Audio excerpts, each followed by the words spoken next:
People are willing to trust you and share detailed, complex, and stressful things about themselves that they wouldn't other people. So I wish I could say the same about myself. I can't so far, but I'm trying to take a few lessons from him and take a few chapters out of his book and improve my communication skills, improve my social skills.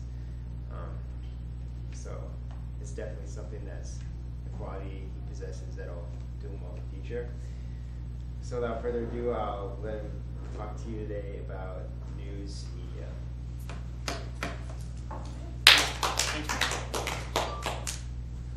So today I'd like to start with a quote. And this quote is according to a study released by the Pew Research Center for the People and the Press in 2006. On an average day, 81% of Americans access news. The reason I start with this quote is to lead into my main point, which is looking at the news media sources and seeing the way you guys reevaluate it so you're not depending too much on one particular source or type. Today I'm going to talk about the issues relying on one media source, the reasons you should be concerned, and what you should do to help avoid some of those problems. When most of you view TV news today, the information you're given you see as fact. However, there are many assumptions that TV newscasts make on any given day. Some major examples would be on September 11th. An initial newscast came out reporting that it was actually an explosion caused by possibly a bomb or a small plane. Now, given time, those initial statements were retracted and the truth was then shed into light. But the initial newscasts were incorrect. Also, another major example would be the death of Osama bin Laden. Initial reports came out at that time which stated that he was actually killed by airstrikes or larger ground forces, but then later came out saying that it was the SEAL Team 6 which went in, infiltrated his compound, and killed him. Media quite often only looks at one side of the story. There are two sides to every story, and the media, logistically speaking, and sometimes based off of their bias, are not able to get both sides of the story. Some instances in which logistically they are unable to get both sides of the story is when companies or even law enforcement agencies are unable to issue comments at that time, given the situation, and therefore you're only being fed one half of any situation. Once they own the information for any given situation or event, they are allowed to omit any information they want and bend it any way they see fit. So in some sense, you're at the whim of the company, the broadcast station, and what they want you to believe and understand. This is a major issue because the people use this information to base their decisions off of.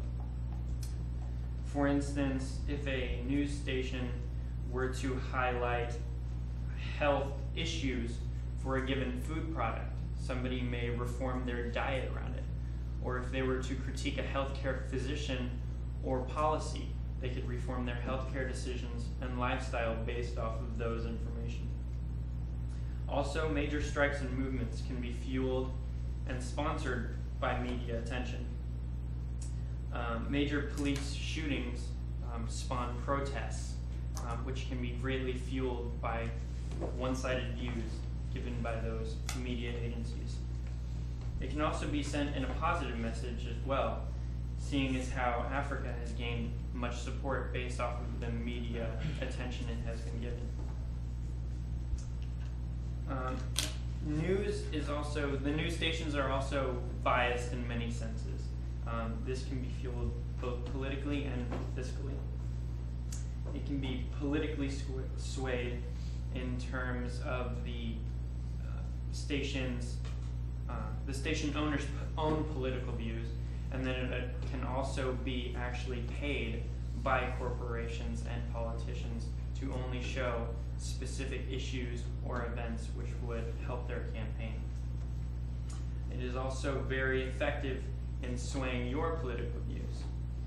Studies shown by Basel and Baker, quoted by exercising control over the nation's agenda, picking and choosing which issues are fit for public debate, which news is fit to print, the news media can greatly influence the political direction of this country. They go on later to talk about the, of course, swaying of the news stations by the politicians and lobbyists themselves. And in the end say, in the political world, appearance easily supplants reality, which goes to show what you are shown,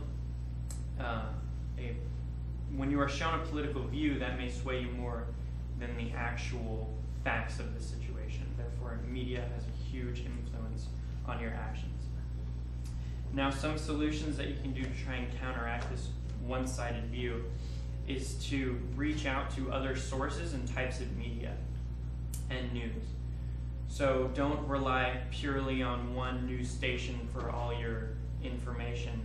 And to further that, you can even go so far as to say reach out to other media types, such as periodicals, newspapers, internet sources. And the more collecting of information you use with those other types, the more you can verify or contradict the information you were given with your original source. Also, it is encouraged to do your own fact-checking. A study done by Lee and Solomon shows that they greatly encourage the research experts' analysis, which are used in media sources, and also to check into the payments that are given to by corporations to the news stations. When doing this fact-checking, you can verify or contradict the statistics or issues brought up originally. Also, a big part of this, a solution to this problem is to change your mindset and attitude. If you understand that these media sources will have a bias, you understand what those biases are, and have more of an open mind towards the information you are given, you can more usefully use this in your everyday life. So to summarize what I went over today, we looked at the issue of dependency on a narrow view of media news sources, why you should be concerned in the first place, and solutions to help combat that dependency. So now, given this information, I hope you can better reevaluate the ways you view your news sources.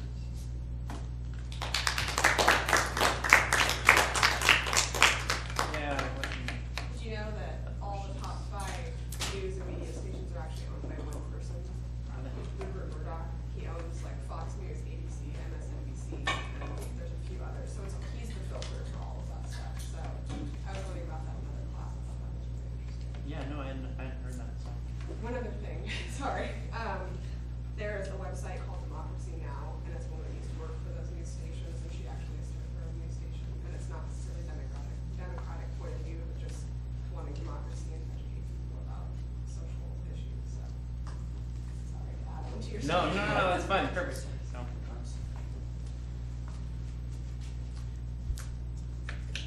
Yeah. I know, like, she just mentioned some of the top 5 most popular news stations, and I know that they were, but like, I didn't know which one was the most popular out of all. Do you know which one is the most popular? The most popular. I think it was Fox. The research I was looking at was Fox News. Tended to be the most popular, followed by MSNBC and ABC.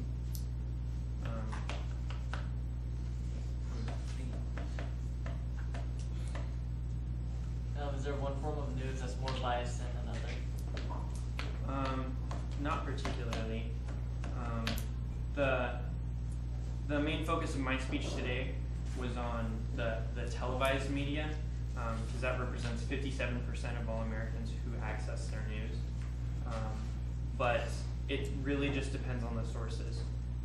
The closer you get to an agency which is directly affiliated with the problem, the more representative that sample is. So if we're looking at local issues, the local newscasts tend to be the more trustworthy sources. But there's not. Where do you personally get most of your news? Internet. There's a lot of them. Because not only can you look at the original information, but you can then, at the same source, spread that out and do, I guess, kind of fact checking yourself. Whereas a news station, you have to then leave and then go find that information separately, whereas the internet is all in one beautiful place. I don't know if you said this already, but what made you choose to talk? I don't know. I've always kind of wanted to bring up the fact that people shouldn't rely too heavily on the media that they're given. I think part of it spawned because I know a number of different people who, once they see something on the news, it's fact for them, and they will argue it to the ends of the earth. Even though if you do just a little bit of work, you can find out that it's not always the case.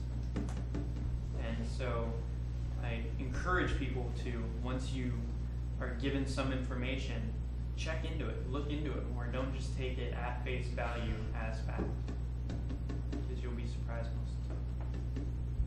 Do you have any opinions about print media? Print media? No. Do you read it? Whatever works. I mean, I tend not to personally, just because it takes more out of my day to go and find it. But I would greatly encourage it. I just didn't know if any magazines or newspapers, you know, came into your home or come into your home. I don't know whether you live at home or not, but sometimes parents take magazines or newspapers. But did you grow up around any newspapers or magazines? It wasn't really centralized with my lifestyle. I wasn't like surrounded by it. Yeah, my parents did, and still do, like read the newspaper for information. Every once in a while, like magazine articles, but they didn't really push that onto me. It was just kind of there. So I had the